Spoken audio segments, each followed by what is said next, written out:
Hey everybody, we're doing after office hours again. Let me just send out the link here and we can start chatting.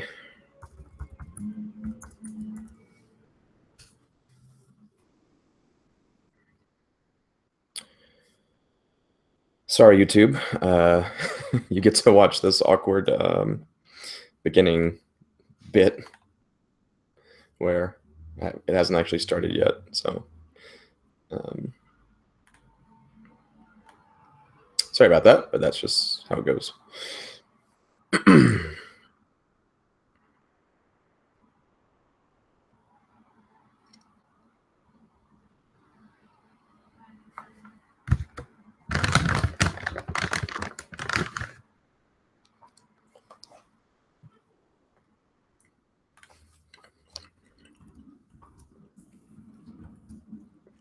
Hello, one viewer, wherever you are.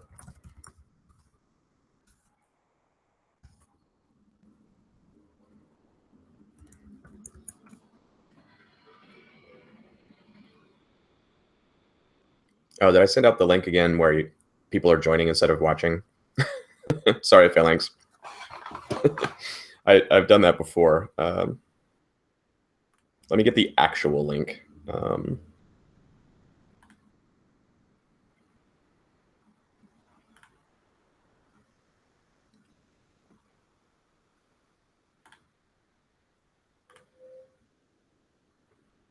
Yeah. Sorry about that.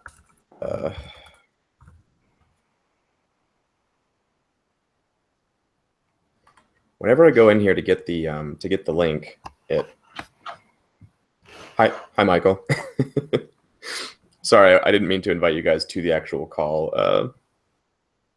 This happens every time. I don't know why I always get the wrong link from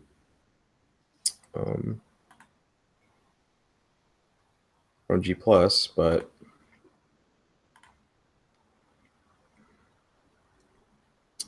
it's not giving me the other link for some reason.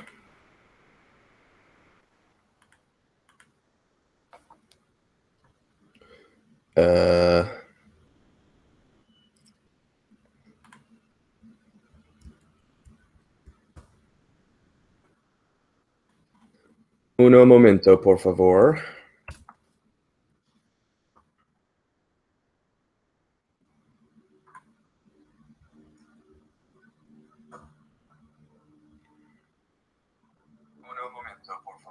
All right, the YouTube link seems to be working, so I will give you that.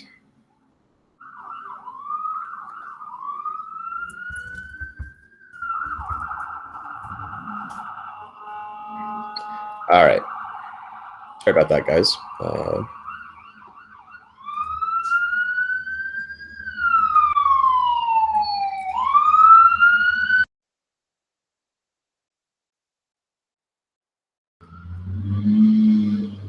Just smooth and easy.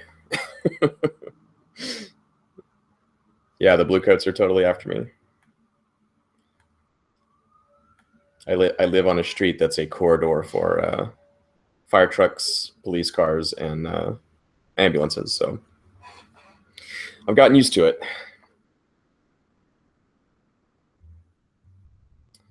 Okay, viewers. Yes, look, there are people. There's 18 viewers. Yay! All right, cool.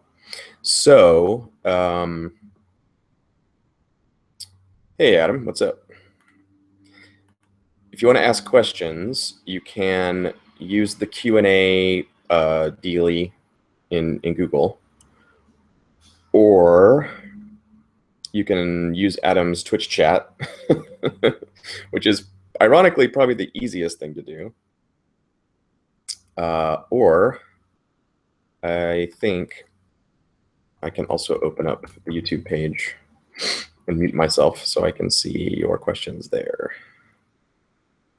if there are any there.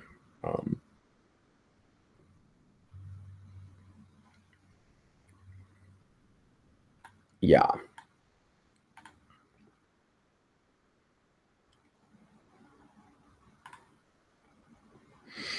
Yeah, so it is. This is super awkward. It's just because I don't have a setup for OBS right now, so actually broadcasting on Twitch is like not feasible for me. So that's right, Adam. It's the after party, after the party.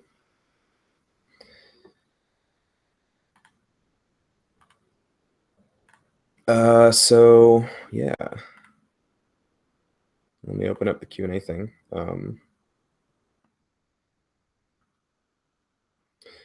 Do you have any questions, or I could just sort of build on Adam's question, one of them anyway, about one shots to start anyway. The I forget the actual question was about, but it had something to do with how do you make sure that your story turns out a certain way, or that it's satisfying. You have to tell a satisfying story. Was one of the parts of the question, and there's a lot to talk about there. So Adam covered like a bunch of it, but yeah, okay, cool, guys. Thanks for the questions. They're related, so I'll jump on those in a second. One thing to do for a one shot, in my opinion, is to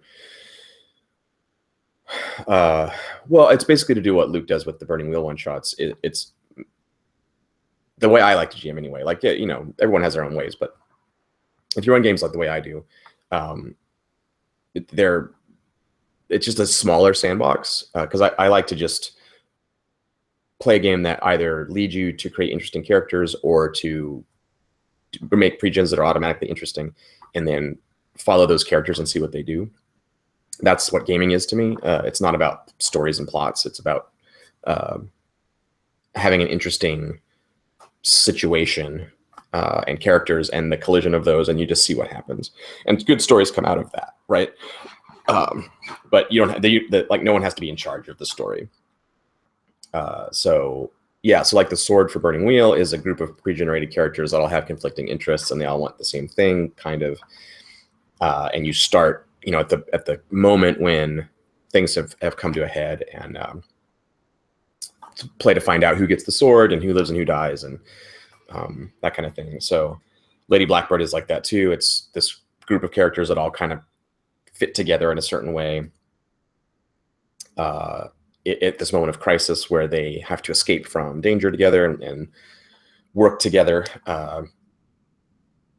or not, and then deciding where they go next and how they ultimately answer the question of the game, which is, you know, what does Lady Blackbird want from her life now that she's free from the expectations of her family? So I think a lot of more modern games have character creation that sets you up well for that. Apocalypse World, typically, the starting session, doing history, and then the first session stuff essentially creates that little mini sandbox for the characters to, whatever they decide to do is going to be interesting, because if you're a brainer, you know, everything brainers do is cool. If you're a gunlugger, everything gunluggers do is cool. So if you're playing a game that doesn't set you up that well, then someone has to do that design work. If you want a sandboxy experience, the GM has to do it by creating pre-gens that fit together well or are interesting characters, or the GM has to, like, artificially create something. Like when I ran Warhammer for like 2 years, and with the same group, and the setup for that game was typical straight up Warhammer, roll randomly for everything, for all the characters, you know, down to their eye color. So we don't know who the characters are going to be. It's going to be this completely unknown set of PCs. So how do you accommodate that, right?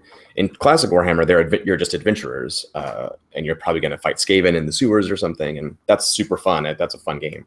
But I wanted to do like more of a sandbox, more of a city-based game.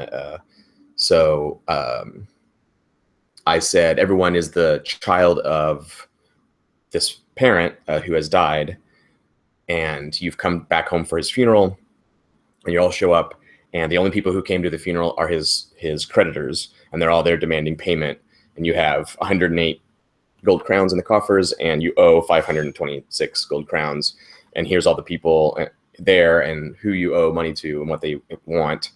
So there's the crime lord who, you know, there's debts to pay, and there's the fees for the stables, and so someone has to step up and take charge and say, I'm in charge of the money, I'm the oldest. So that's what happened in our game. And then who you pay off and who you don't pay off, that was the campaign, right? Because they told the crime lord, like, screw you, buddy, get out of here, we're not paying you. And that they could have paid him and not paid the bribes that he was paying to some of the city administrators, but they paid those guys. So those simple decisions just drove the game. And that could have been a one shot if I had only put like 3 creditors at the funeral, you know, and then we could have played out, you know, you pay one of them and not the other 2, and here's what happens because of that. So that could have been a one shot situation. So if you know what I'm saying, I like to do sandboxy play in general across all my games. So when I do a one shot, I just try to make a really little sandbox. If you play a game that's structured like a dungeon game, one shots are super easy, right? You just make a smaller dungeon and then you're done. Or a location-based adventure if it's like an island or something. It only has 3 places to go. They decide where they want to land the boat and then play through the island, or they decide which dungeon entrance they take and they play through the little dungeon. So those games are super easy for one shots. You don't need my advice to run a one shot dungeon game, right? They're super easy. Weakling or Weaking is asking about Blades in the Dark one shots. They're pretty tough, honestly. They're kind of like Apocalypse World one shots. You have to, well, you don't have to, but one way to do it is to kind of tell the group, okay, we're gonna do the first 2 sessions compacted down into one sitting. So we're gonna do like make characters. I don't usually do crew creation during one shot of Blades.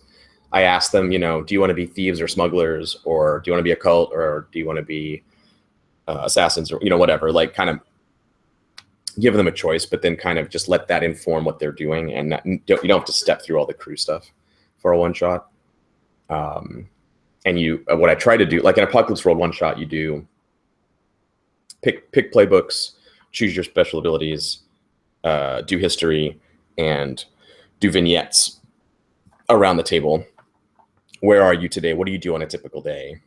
And then take a break and pretend like the break is the end of session 1, do experience for the characters, and then, or advances rather, for the characters. And then after your break for your second 2 hours, you do, you know, session 2 of the game, and actually like do a thing like, okay, based on what happened before, we know that you guys need the water filtration system is all busted. So, you know, is that what you guys want to do for session 2? Or there's up north in the Tinker village in the mountains, they supposedly have spare parts. So do you want to try to go up there and get one, or something, whatever. So I kind of do that for all Apocalypse Worldy type games. I feel like that's a pretty good model.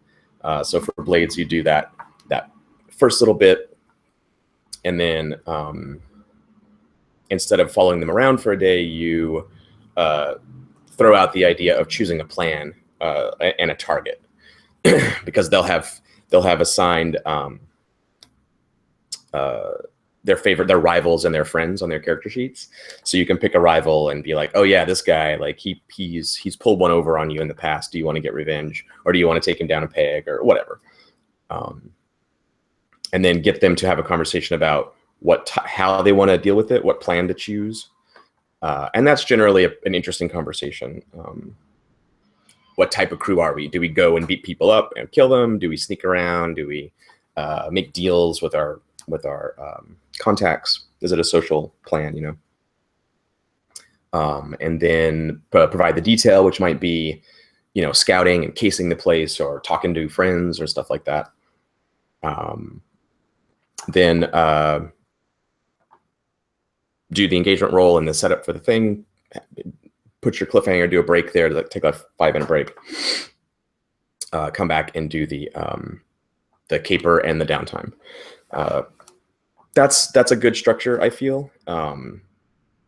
If the first time you're running Blades in the Dark is a one-shot at a convention, that's going to be hard because it takes time as a GM to learn the skill of sort of hustling groups along, because players will love to just drag their feet forever and never do stuff and just happily spin. Well, but what if, but I mean, if we go there though, he's probably going to know, and then we can't get the thing. Yeah, that's true. I guess we shouldn't do that, blah, blah, blah, blah, blah. So it takes a while to develop that skill and actually insist, this is how you play the game. You choose a plan and you choose you say the detail. So if you're a first-time GM and you're running a Blades one-shot, that's tough. That's a tall order, and I would probably dispense with the whole 2-session thing and just do make characters and do a score and try to fit that into your in a normal con slot. That should fit just fine, even with lots of discussion and lots of getting used to the weirdness of Blades in the Dark. But I will say, in general, for Blades and for every game, for board game night or whatever, if you play poker or any game scenario, the last thing you want to do is to have a disconnected, context-free seminar about the game mechanics before you start. It's super boring. No one's going to remember anything you say because it's not connected to anything they care about. You can tell them during the setup, this game uses a pool of D6s, and 1 to 3 is a failure, and 4 to 5 is partial success, and 2 6s are crits, and you get your dice pool, blah, blah, blah, blah. You can go through the whole thing and then make characters and then start playing, and no one is going to remember what you said. They're going to be like, wait, how do I do dice again? So just skip that first part. Don't explain everything up front. Be like, what kind of cool scoundrel in this haunted city of ghosts and factions do you want to be? Do you want to be the sneaky dude who stabs people in the back? Do you want to be the tough commander warrior dude? Do you want to be the weird occultist? What sounds cool to you? Which one of those words on the sheet sounds neat on their special abilities? Don't worry about what they do. Just what sounds cool to you. Do you want to be able to command ghosts? Do you want to be able to summon up weird lightning powers? And yeah, okay, pick that. Don't worry about what it says. Just choose it. And try to get going into play. And so, again, some people are going to be they've played with GMs before that, screw them over because they didn't choose the right thing, or if they don't have system mastery, it makes them feel nervous because they're going to look dumb if they say the wrong thing, and everyone's going to laugh at them. Oh yeah, of course you get an opportunity of attack of opportunity. Don't be dumb. So people have insecurities around this, and they want to know everything. But just skip past that. Get into play as fast as you can, and then in the moment, that's when things that's when they matter, and they'll actually pay attention. When the guy says, if you say that the ghost comes through the wall, leaving a rime of frost on the bricks, and everyone's breath comes out as fog, and you're filled with this supernatural dread and terror, and you either have to flee or freeze up, unless you want to resist the ghost's effects. And then they go, oh, how do I do that? And then you say, oh, this is how you roll a resistance roll. And then someone wants to attack the ghost or talk to the ghost or whatever. And how do I do that? Oh, do you want to attune to it using the ghost field in your mind, or do you want to fight it? Ghosts in this game are kind of physical, and they can be their electroplasmic vapor can be disrupted. And then you don't have to explain everything up front, is what I'm trying to say. Just get into the moment to moment and explain things as you go. For any game at all, not just Blades in the Dark, but in Blades in particular. But when I run Dungeon World, I don't even mention the 2d6 thing up front. Who cares? No one's going to remember all that stuff. Just explain it as you play. That's my advice. Madar Mad Adric wants to know, what prep looks like for a Blades game, or Blades session. I don't prep for Blade sessions. Some people do, and that's okay. No prep is fine, but that doesn't mean that some prep is wrong. The game is built in such a way where once you've gone through the process of setting everything up, especially with a normal game where you have a crew sheet and you have about, I don't know, 16 to 24 or more NPCs scattered across all those sheets. And then you have all the factions that the players have, marked ahead of time. We're friends with them and we're enemies with them. And then you have the faction write-ups that tell you, this is what the faction wants. This is their enemies. This is their friends. And so it just sort of drowns you in material to work with. So as a GM, you don't really have to prep anything. You can just show up to game night and say, okay, what do you guys want to do? Well, who's your target? You're smugglers, right? You want to smuggle stuff. What kind of stuff do you want to smuggle? And there's a list of things that someone might smuggle, and they can pick any of them. And you don't need to know ahead of time as the GM what they're going to smuggle, because when they choose, we're going to smuggle Spirit Essence, then you say, okay, which faction cares about that? The Blue Coats and the Spirit Wardens for sure, and probably the Circle of Flame is into that kind of stuff. And all right, so there's a couple potential enemies or friends, and the players may say, we're the Spirit Wardens, we have +3 status with them. We get along great with them. They're not going to come hunting for us. We've bribed them all forwards and backwards, and so you say, okay, so they're going to help you, and then who are the Spirit Wardens' enemies? I'll just look at their write-up. Here's their enemies. So one of these groups might be interested in stopping smuggling, or they might be interested in revealing to the world that the Spirit Wardens are actually turning a blind eye to illegal smuggling. So there's a potential enemy faction involved, and then they pick a plan, you set the scene, they start smuggling, and you make an engagement roll against whoever their obstacle is. If it's an inspector who is on the case and wants to arrest a Spirit Warden for corruption, or a rival gang who also is smuggling the same thing, and they're trying to eliminate the competition. Whatever, all that stuff is already in the materials of the game.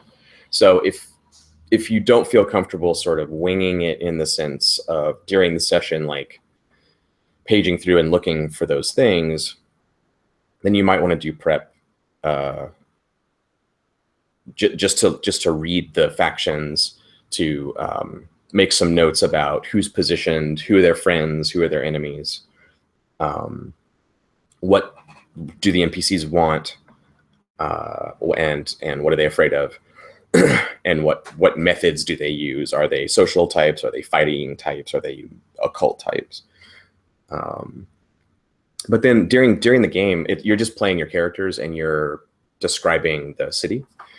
So it's just like being a player. Like, players don't have to prep, right? They just show up and play their characters on game night.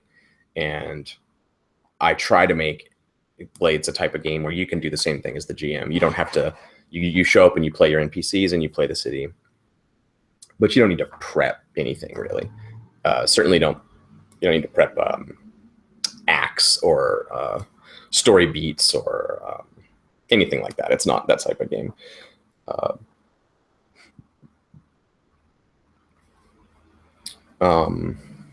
I hope that answers the question. It's hard to condense it because I'm kind of writing a book about this. So, there's more to say about it, but the short version is you don't really need to do prep.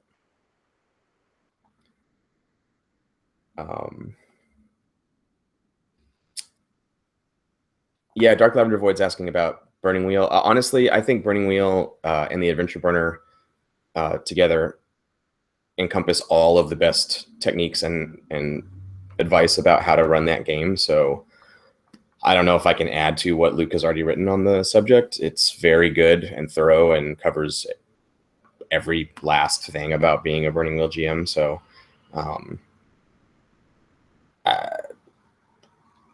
if you have a specific question, maybe I can answer that. But I think I would say just follow the instructions.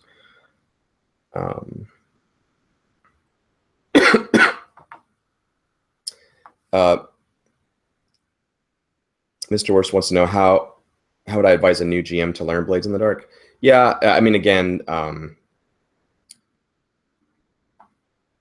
the book goes into that. I mean, the quick start kind of goes into that. The main thing is you're all in it together. Set expectations. You know, this is my first time doing this. It might be a little bumpy. I want to learn this new game, and you guys want to play this new game. So let's just kind of relax and not be so bitchy about everything, and just kind of go with the flow a little bit. If we have to look up a rule, we look up a rule. That's fine. If I can't remember which faction is related to that, then I'll look it up, and we can just, you know, take a break or pause for a moment. Just, you know, like it's like anything you're learning. You know, it's if you're trying to learn in some kind of pressure environment where everyone's going, come on, come on, come on, what's wrong? Why don't you know that? You know, then that sucks. But if you're learning in an environment where everyone is interested in learning the thing and is there to do that, then it's fine. And as you play, you get better at it, and it becomes more smooth. And the act of learning itself can be fun, and making mistakes is part of the process. So, you know, if you've watched our YouTube series, the Six Towers Gang, the Bloodletters Gang, you've seen that happen, where not only have we played through a couple different versions of the rules, but we've also played through those guys kind of learning the game, getting better at being scoundrels in like a mechanical sense, setting themselves up for success, but also their natural skills as role players sort of coming further to the front because they're not having to kind of learn the game anymore. So they don't think about that part of it. And their advanced role-playing skills have come to the forefront, and now their characters are being expressed so much more. And I mean, we started out from a pretty high level anyway, honestly, but it's like anything else. When you first start out, when you're playing the guitar or whatever, you know, you're so uncoordinated, and you're so concentrated on where you put your fingers on the frets and everything. And then eventually you're just thinking about the music and trying to, you know, you just play naturally. And every single game is like that. There's no game that escapes that. I think it's a myth among gamers that, oh, this game is so simple, it's for babies, or this game's so complicated and hardcore. No, I don't think that's true. I think some games have a lot of rules and some games have very few. And so the process of, you know, digesting all of that stuff may be shorter, but being a good Lasers and Feelings player and being a good Burning Wheel player those are skills you have to develop. It doesn't mean one is necessarily easier than the other one. You know, it's easy to digest the rules of Lasers and Feelings, but they're both role-playing games that require a certain skill set. And if you're going to develop those skills, then you should develop those skills. And don't put a lot of pressure on yourself that, you know, you're putting on a show and tonight everyone's going to be amazed and the players are coming over to your house to play and you're going to dazzle them with, you know, what. Don't set yourself up that way. It's a group activity, and this is something that Blades is very specific about in the text, that the GM is not an authority figure. It's not a nanny who's babysitting the players for the evening, or a parent who's there to nurture them or praise them or discipline them. It's just not the environment of the game. It's a group thing. You're all learning it together. Even if people have played before and other people haven't, you're learning how to play together, you know. We've all played with those people, you know, that know the game system better than everyone else, and they're the worst person in the group. Not that those things go together automatically, but what I'm saying is, like, knowing more about a game doesn't make you better at it necessarily. It doesn't make you a better player in that group with those people just because you can remember exactly how the grappling rules work. So what? We can all read, you know. That kind of system mastery is fine, but it's certainly not sufficient.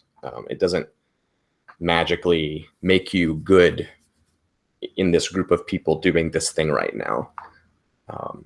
That's a thing everyone has to learn together. So just be cool about it. Don't put too much pressure on yourself, and don't expect everyone else to just magically get good, you know. And if you don't want to go through that process, then for God's sake, don't do it. You know, stick to the games you're comfortable with and just play those and be comfortable. That's fine too.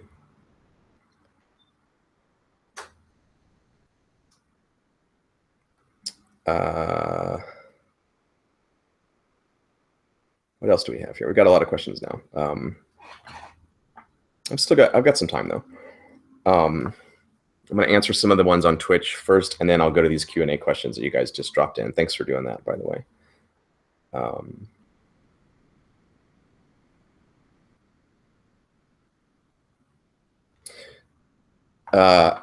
Dark Lavender Void, Adam is saying, how do I introduce or teach or pitch games? I feel like I don't have the basic mental process of what order I should say which things in. Yeah, that's tough. Like I said, some games actually tell you how to do that, but it's pretty rare, and it's something I haven't completely got yet in the text. I've written this several times for Blades. Graham Walmsley brought up this subject many years ago in Story Games, kind of saying, how come games don't tell you what you say? What's the first thing you say? You know, why doesn't it tell you that? Apocalypse World pretty much does have that instruction in it. But yeah, Adam, it's pitching is something, you know, I did it as part of my career for a long time, so I'm trying to unpack all the things that my assumptions and best practices and that kind of stuff. But Adam has said this before, and I think the way he puts it is, Adam Koebel is good, that it's about getting excited about something and sharing that excitement more than it is about trying to convince someone else or about explaining things. So my friend Jonathan Walton is really into opera, and I've never been an opera guy. Not for any good reason, it never occurred to me to really care about it. But when Jonathan talks about opera, not when he's like trying to convince me to go to the opera, and he's certainly not trying to convince me to like opera. And he's also not telling me what opera is in some technical sense. But when he talks about opera, it's a thing that he loves. He's excited about it. That makes me interested. You know, I ask him questions. Oh, really? I didn't know that. How do they determine, you know, how these roles are assigned? Because there's these like traditional operatic roles that are in a lot of different operas, and you know, is it a part of the form that all the writers kind of used for traditional purposes, or does it have to do with how the singers, like the range of their voices, that do like high singing people get assigned to these things? You know, I ask these naive questions, and he can answer them, and that's an interesting dynamic, instead of him saying, and there are 6 different types of roles, and they're assigned by the voice, you know, and everyone's eyes glaze over, right? So yeah, like, and this is true in the marketing world too, when you're pitching. Like, if you've watched Mad Men, you've seen, especially season 1 Mad Men, you've seen some great examples of what good pitching is all about. The Carousel episode where Don does the pitch about the Kodak projector is one of the best pitch examples ever. And some of those writers worked in marketing and stuff, so they're familiar with that. But it's about evoking this thing that he loves and this feeling. So yeah, just get excited. Talk about what excites you about it, and be open to what other people think and care about. I think too many people get wrapped up in this notion of, how do I get my players to X? How do I make them like this thing that I like? How do I get them to try the new Star Wars game? You don't get to do that. You don't get to control other people. You can say, I'm really excited about this, and I'm looking for people to play this game with. And if they go, I don't know, it doesn't sound that cool to me. Okay, then there you are. Maybe there is a secondary step of, you know, I know you're not really normally into that, but are you willing to just give it one try? Like, can we just play one session? And if you hate it, then no, you don't want to play one session? Okay, all right. Well, never mind. I'll play it with someone else then. I'll find some other players who want to play it. Or maybe, you know, they're your friends. They might say, okay, yes, all right, we'll try. We'll try it for one session. But you have to be careful, because some people are dicks. A lot of people are very bad at social interaction, and they will straight up lie to your face, and they will say, yes, okay, I'm willing to try it for one session. But what they mean is, I'm going to show up for this stupid thing that I don't want to do, and I'm going to shit on it all night. And then at the end, I'm going to say, look, see, it didn't work. People act that way, you know. You don't get honest communication and healthy relationships by default. So, you know, I always say this, Eric, I think, and I were talking about this last time we were hanging out, maybe. But it seems like every question about role-playing boils down to curate who you game with and have adult relationships. And once you have both of those things, then all of these questions are like trivially easy to answer. Because you know, convincing people to do something, or dealing with a problem player, and all that stuff just disappears when you have good social relationships with people. But that's an age thing too. You know, as you get older, like, a lot of your shitty relationships tend to go away. When you're younger, you have lots and lots of relationships with lots of different types of people, and you haven't like weeded out all the jerks. So it makes it harder. Anyway, I'm rambling now, but oh no, one of my questions went away. Blaze, your question disappeared. I was going to answer it. Add it back if you want to. I was just about to click on it.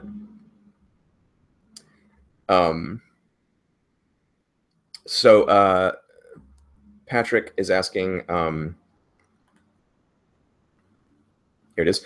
What did you learn during the development of the rules with the feedback from the community? One was effect rolls. The game used to have a whole other roll in it, a dice roll. Like essentially rolling for damage was in the game, except you could roll for any type of damage, social damage, or stealth damage.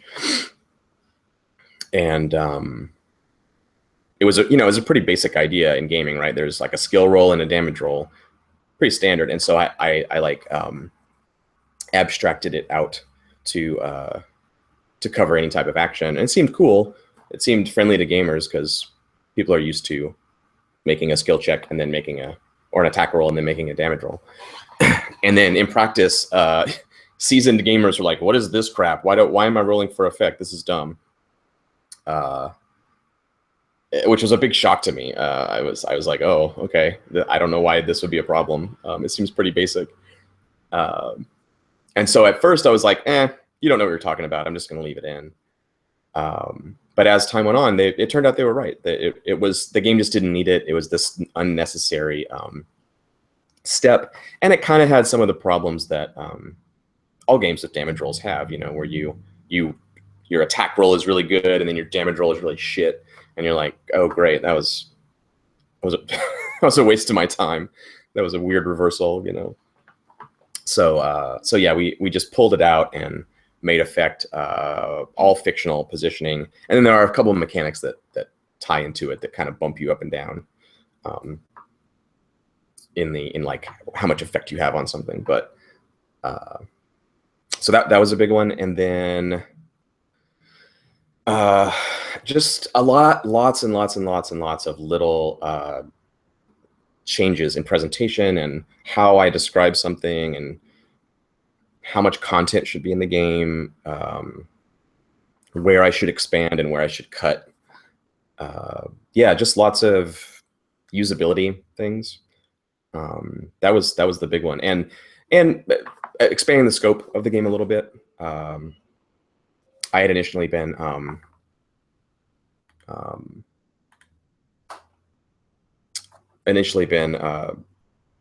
going very Spartan, like I do with most of my games, and it was going to be really, like, for a while the factions were just the name of the faction and the NPC names and their clock, I think. Yeah, I think that's all it was. So that was enough for me to run it with, and other people too. But over time, like, I've learned that I'm pretty good at like writing kind of these like shallow things that are very useful at the table without it being this huge document. So I've taken that kind of like on Lady Blackbird, like the setting page that has like little blurbs for each of the planets. Kind of taken that philosophy and brought it back into Blades and expanded the scope of, you know, the districts and the NPCs and the factions. They have a little more meat to them now. So yeah. And that was all based on community feedback. So Blaze's question, yes, it came back. Thank you. What do you do about GMs who engage with the fiction too shallowly or quickly for the PCs to interact meaningfully? What I do about it, as a player, I hold them accountable to that, and I just say, hang on, wait a minute. Can you tell me a little bit more about, like, are there metal rungs on the wall, or is it like a freestanding ladder that's leaned up against the thing, or, you know, again, this kind of goes to the broader question, like, how do you have a successful social interaction with someone? And for me, it's about cooperating and going with the flow, and also sticking to my guns and asking for what I want, and then, you know, balancing those two dials. So you stay in the channel of, it's not all about me and what I need and what I want. I'm not here to get my needs met, you know. And also at the same time, I'm not a pushover, and I'm not just going to sit here in silence and be resentful and then talk about them behind their back later. I'm going to actually, like, say something, and say, like, well, hang on, can we do this a different way? I'm not really sure. You know, be honest, and don't make it all about you. Those two dials are tricky, right? It's hard to learn how to do that, and over time you get better at it. But yeah, I would say, as a player, speak up and talk about it. You know, don't be a dick about it. It doesn't have to be like blame focused, but if there's a part of the fiction that you feel is not clicking or is too shallow or something, then say so, and ask to readdress it, or have a conversation about it. As a game designer, what I try to do is I try to create a game that is sort of fail fast. So if you don't do something that is going to lead to a big problem, then the game, like, seizes up a little bit. And if it is something that isn't a big problem and you don't do it, then it kind of is okay. Like, what's a good example? Like reducing heat in Blades in the Dark. It's one of those mechanics that you can gloss over if you want to. During downtime, someone can say, I'm going to reduce heat. I know we all have our interests that we want to pursue, but where our heat's getting too high, someone's got to do it. And so the next thing that happens can be a scene and a situation and a player in this moment, and you could play it all out and have it be like an interesting scene in the game. Or it can be, okay, what are you doing to reduce heat? And they say, yeah, I'm gonna we have our contact in the inspectors, and I'm going to ask him to kind of bury those case files for a while, so we're not on the top. Okay, great. Roll your tier. You reduce 4 heat. Done. And that's being that, you know, that's like a really lazy way of interacting with the fiction, but it's a totally functional way of dealing with heat in Blades in the Dark. Like, the game does not suffer at all if you do that.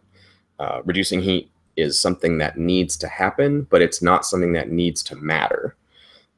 It can, if it does matter, that doesn't hurt the game. But if it doesn't matter, that doesn't hurt the game.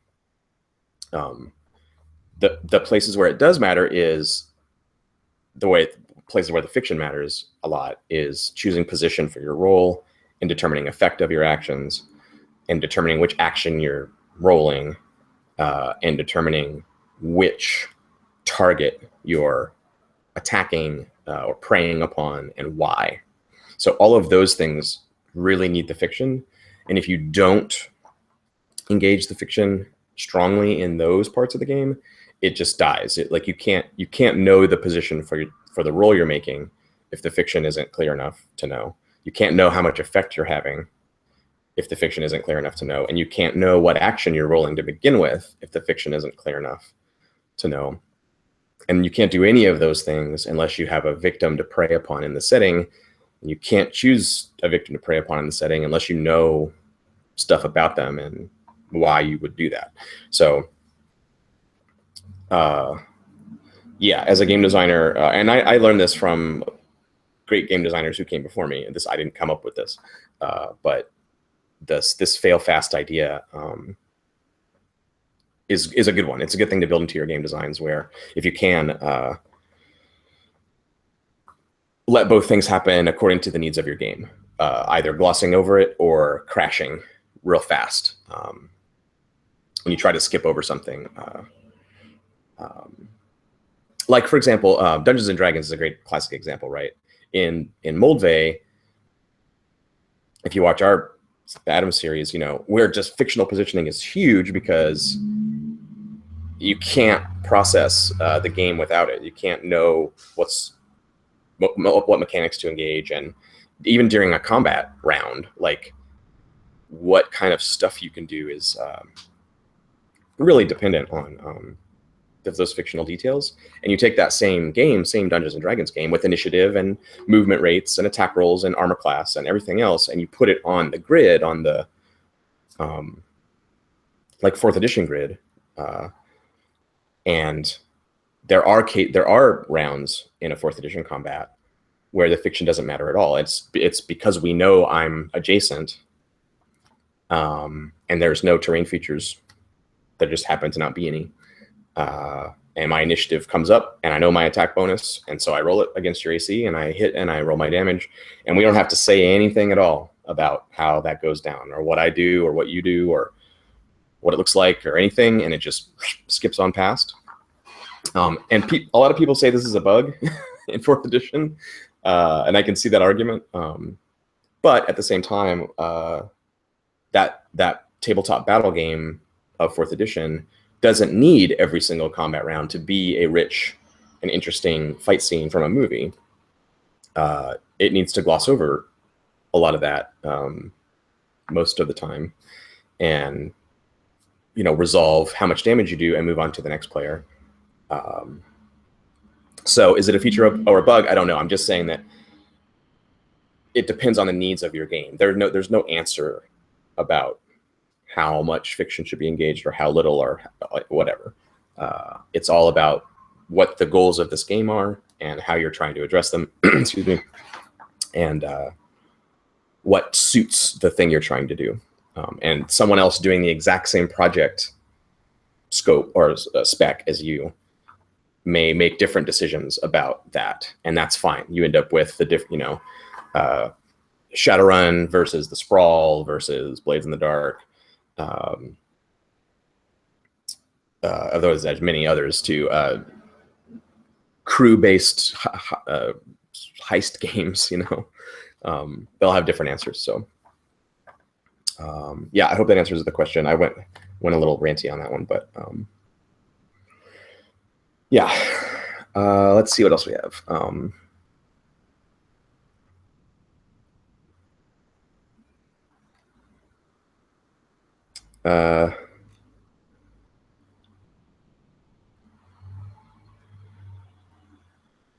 Yeah, Adam Coble says, "Don't be a dick about it, kids." That's what it boils down to. There really is a just an overriding thing in role playing. You know, it becomes this broken record. Judd Carlman used to always say it on their podcast. Talk to your players. He would say it every week in answer to every question. And Adam said it again today. It's role playing as a conversation. Having an interesting conversation is what the hobby is, and that also entails not just an interesting outcome at the end, like an interesting story at the end. It's during the conversation. It's like being at a party, talking to people at the party. You know, at the end of the night, you're not trying to have then strung together a bunch of conversations to make a cool party story. It's each conversation on its own should be worth having in some way, even if it's just a momentary thing. And you know, I'm probably going to say this every time when we do Q&A stuff. The more you show up curious and excited about what your friends have to say, the better gaming gets. The more you show up to have your needs met, particularly emotional needs about validation or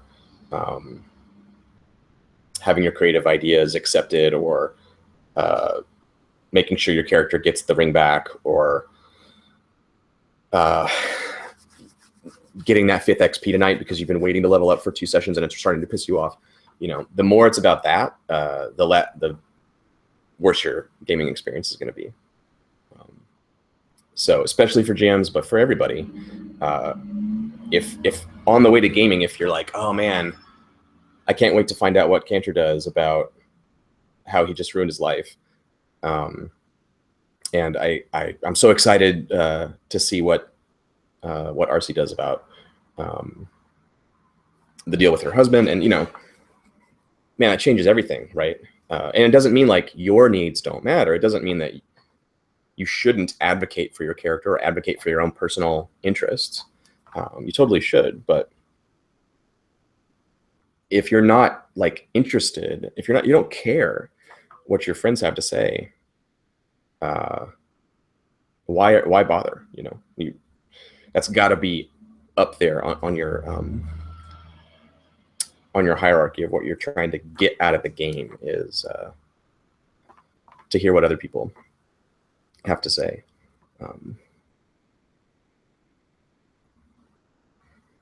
Oh yeah, hang on, let me go back and look at chat here. You guys are having an interesting little talk.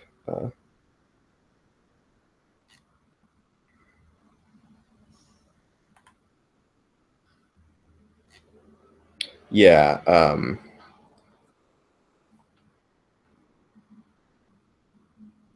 Pet peeve when reading a new RPG book.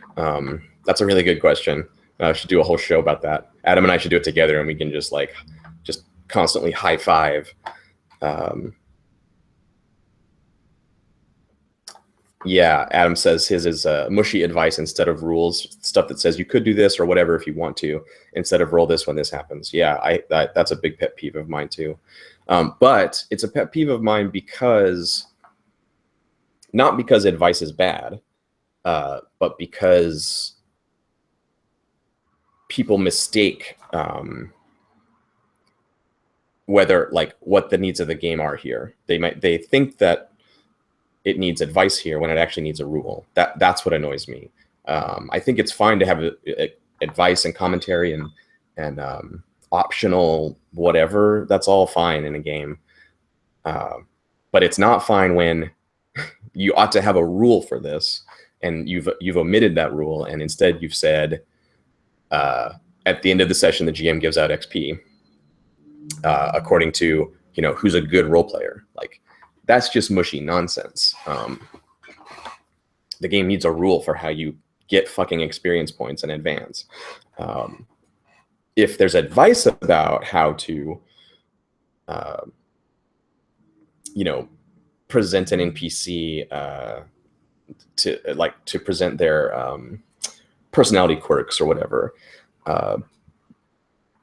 name 2 things about their physical features, name 1 thing about their personality, some quirk, some mannerism, and give them a distinctive name. You know, that's not really a rule. It's perfectly good to have in a game book. But yeah, it's when the writer cops out because of tradition. Sometimes some role-playing designers, especially in the 80s and 90s, were part of an oral tradition of gaming that didn't need a bunch of those stuff spelled out as rules because they were first-generation tabletop gamers and they knew all that stuff. So it took a while for the hobby to move into, oh, we need to actually explain everything and write it out and create rules that create antagonism or whatever, instead of just saying, oh, make it interesting and a tour de force. So yeah, that's a big pet peeve. Another big pet peeve of mine is fiction in game books. Oh yeah, before I get into that, Adam is saying problem with advice is that people assume a Gygaxian basis for all GMing. Yes, that's exactly right. The God, GM is God figure, the GM is the nanny and the Punisher. That assumption that assumption is really where a lot of that crap comes from. And if you break out of that GMing mold, then so-called advice can be really good. It can be actual techniques and tips.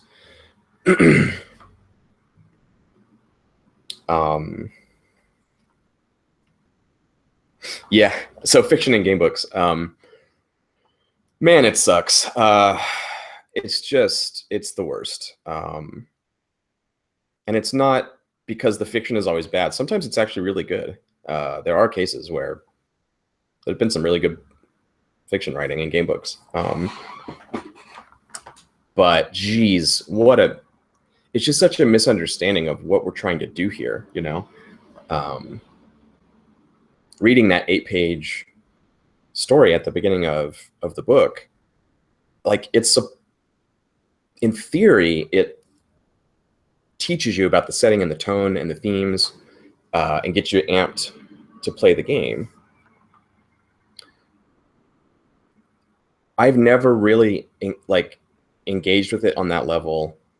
And I've never really talked to someone who really felt that way. I've talked to a lot of people who buy game books who don't play role-playing games, and they love that shit because they sit at home and they read game books and they imagine cool stories. And so reading a cool story to start is fun. And then, you know, paging through the game book and thinking about, oh yeah, and then what if someone had Celerity 4? That would be awesome. And, you know, you can daydream. And there are a lot of people that do that. It's a section of book sales. And yeah, I feel like that writing fiction really tied into that whole crowd of people that don't play role-playing games, but like to read role-playing game books. The Pathfinder adventure paths definitely sell, but they sell a lot of stuff to that audience. As a gamer, though, I don't want to read a cool story about somebody else doing something cool. I want you to give me a character creation process that results in a character primed to do cool things in the setting. And I want a setting presentation that is inspirational and succinct in a way that lets me and my friends engage with it on our own terms, not to be beholden to some kind of canon. So yeah, that's what I want. And then the coolest stories are what we do at the game table and not the fucking fiction in the thing. And honestly, you know, It's like it's probably 50-50, like good intention designers who think it's a good idea, and it does hit for a certain audience. I'm not the audience for it, but it does work for some people. And then the other 50% are just people who want to publish their fiction, and they can by putting it in their game book. So they do, just because they want to, not whether it serves the game or not. Yeah. Sorry, I can barely make out your name there. Bajinaji, Numenera. Numenera is an interesting example.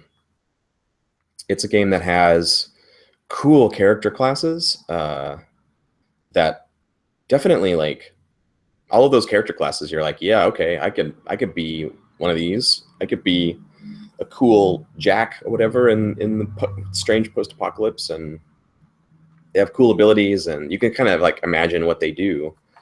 And the setting is pretty open. It's got a nice tone to it. It's got a nice vibe. It seems easy to invent stuff for it. I could run a Numenera sandbox game for sure. But yeah, when I actually read the book, I was like, what? It was hard to reconcile like what I knew about the game and what I would do when I ran it to how it was presented, and like what the way that game was, like the product, not I mean the game book, not the game at the table. Game at the table, Numenera, I think that'd be fun. I could totally have fun with that. But the product is I don't know. I didn't get it. I'm not the audience for that. It didn't hit me the right way, and it hits a lot of people the right way. So, you know. Yeah, Adam, you want to do Hyperlight Drifter Numenera thing with World of Dungeons? Fuck yeah, we are totally doing that. Yeah, for sure. That would be awesome. Put that on the schedule, man. I'm down 100%. And back to the fiction point. Adam is saying he wrote the fiction for Dungeon World. It's so funny. Like Dungeon World, does it have fiction? I don't think it does. I think it has descriptions and vignettes and like content setting stuff. I don't know, Adam. Calling it fiction seems weird to me. It's not. It doesn't tell stories, so that's where I like draw the line, I guess. You know, if the Shadowrun opening wasn't this like whole thing about these guys meeting Mr. Johnson and getting the job and dialogue back and forth and da da da da da. If it was just a little vignette of the cool cyber samurai, you know, snapping out her razor claws and telling the dude that they're gonna agree to the deal or they're gonna pay, you know, that's awesome. You're like, oh yeah, okay, I get it. They're in this weird chrome and neon bar in Tokyo, and this chick has cyber claws and she's threatening her employer. Cyberpunk. That's great. But if it's like, yeah, exactly, Adam. I never wrote, and then Throndir shot the dude in the face, and the dude was like, why you shoot me? And then Throndir killed 12 more dudes, and it was so cool. Yeah, exactly. It's not that. You don't need that. It's, again, some people like it, and if that's the audience you're making your product for, and that's what you want to make as your product, you should do that. But the question was more like, what are our pet peeves? And that's one of our pet peeves. It's not a rule. It's not a dogmatic position about gaming books. But for me, as a consumer of role-playing game books, if you have 8 pages of fiction at the beginning, I'm not gonna read it, and I don't like it. So that's how I feel about it. Yeah, Monkey Shadowrun, man, they love to pack the fiction in, don't they? And they've had some good. 2XS is a great book. Nigel Finley's Shadowrun novel. It's really good. I loved it. I mean, I read it when I was I don't know, 19 or something, but I remember really loving it, and it was super Shadowrunny and cool, and but you know, I don't want that. I don't want that in my my game book because it's dumb. All right, I should probably wrap up pretty soon. I can do one more question if you guys want to do one, or we could just be finished. Either way, it's fine with me. But yeah, Adam, we got a Hyperlight Drifter. That's what watching 60 seconds of gameplay from Hyperlight Drifter. That's the microfiction for this thing we're gonna do. That's all you got to do. You just watch that, and then we make characters and play.